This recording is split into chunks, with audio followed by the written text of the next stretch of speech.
and we can say this in vital capacity.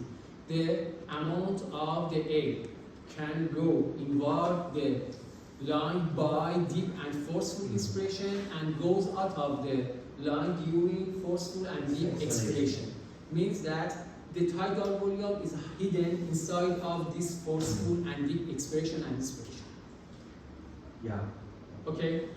So, tell me that and calculate. What is the amount of tidal volume? 500. Half hidden. And say me that. Tell me that. During 1 minute, how much fresh air goes inside of the line? Calculate to me. If you know that the respiratory rate during 1 minute is 12, the respiratory rate is 12. 6 liters. 6 liters. Why? Because each breath is 5 Okay, liters. each breath, by each breath, half liter goes inside of the lung. And during 1 minute, we have 2L respiration, 2L inspiration, 2L tidal volume. Okay, so this volume is named minute respiratory volume. Minute respiratory volume, the total amount of new air can go inside of the respiratory system during 1 minute.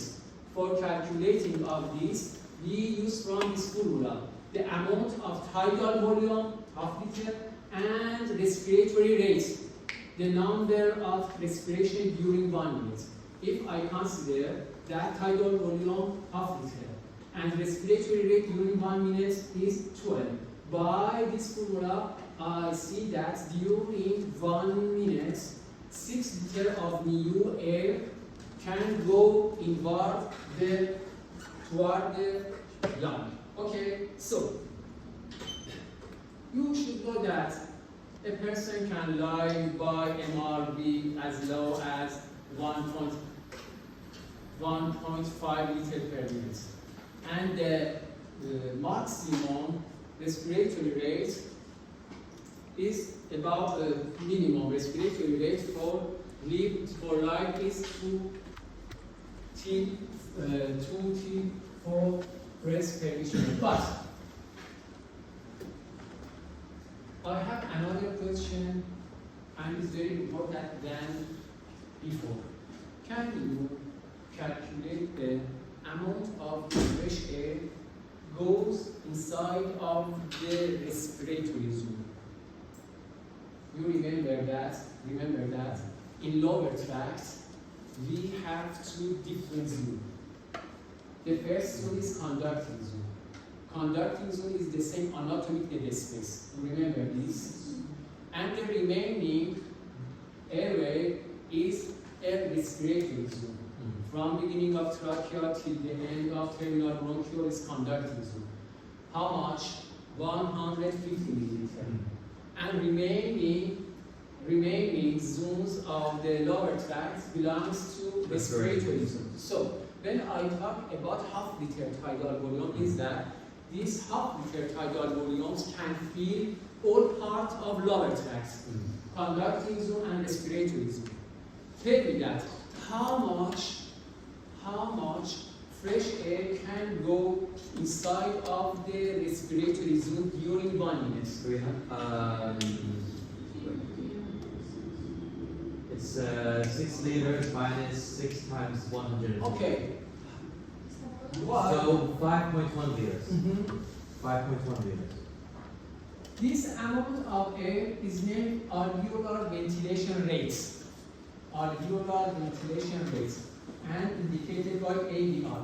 For calculating of AVR, we should use from this formula. Respiratory rate multiplying by tidal volume minus anatomic dead space.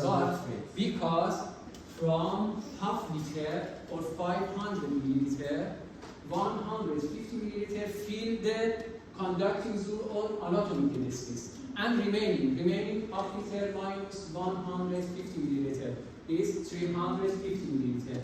Can fill respiratory zone. Okay, so by this formula, we can see that during 1 minute, 4.2 liters of the fresh air can fill the respiratory zone, and this volume, this amount of fresh air is named alveolar ventilation rate. What does anatomic dead space mean? Anatomic dead space, What does it mean? what does it mean? You was absent. Yes. Why you said I talked about this. Okay? Told that in upper tract we have two different zones, conducting zone and respiratory zone. In conducting zone we have not any gas exchange, and the composition of the air is intact. We have here high amount of oxygen and low amount of carbon dioxide. And for this, we can name this part of lower tract as anatomic dead space. And near to 150 milliliter of the lower tract